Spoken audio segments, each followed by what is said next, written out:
प्रीति, कल आपका लैसिक हुआ है, कैसा फील कर रहे हैं? कोई दिक्कत रही है आपको?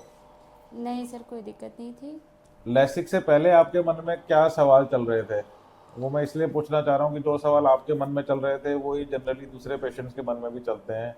तो जो वो फियर होता है, वो जो डर होता है, उसको कुछ कम कर सकें, इसलिए मैं आपसे ये सवाल पूछ रहा हूँ। तो आप बताओ डिटेल में कि आपके मन में क्या क्या सवाल थे, और उसको फिर किस तरह से आपको लगा कि लैसिक के बाद वो ठीक रहे। पहले समझ ही नहीं आ रहा था क्या करें, कि करवाया जाए या ना करवाया जाए। तो अचानक से प्लान बना पहली बात तो हमारा कि करवाना, क्योंकि हमारी मैरिज है 1 मंथ के बाद। सिल्क करवाते हैं, कोई कह रहा है हम स्माइल, कोई कंटूरा, कोई फेमटो। अब हमें ज़्यादा जानकारी भी नहीं थी इसके बारे में। तो फिर आपने पूरा क्लियर ही किया कि मतलब क्या होता है, क्या कैसे होता है, क्या करना चाहिए। फिर वही हुआ। फिर हम आखिर में सोचे 10 मिनट में हमने डिसाइड कर लिया कि नहीं, अब हमको फाइनल जो आप कंटूरा कह रहे हैं हम वही करवाएंगे।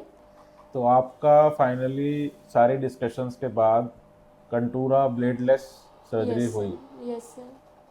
सर्जरी के दौरान और सर्जरी के बाद आपका एक्सपीरियंस कैसा रहा?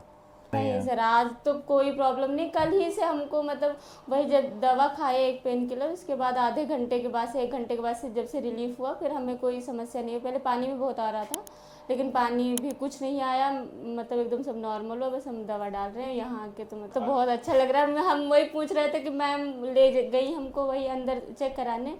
तो मैंने सबसे नीचे वाली बॉटम लाइन पढ़ी, तो मैंने कहा आज ही मेरी 100% आ गई विजन क्या। तो आज ये 6'5" पढ़ के आई हैं। ये कल ये पूछ रही थी कि 6'5" भी हो सकती हैं, तो सबसे नीचे वाली लाइन 6'5" है। तो आज ये सुपरविजन के साथ 6'5" के साथ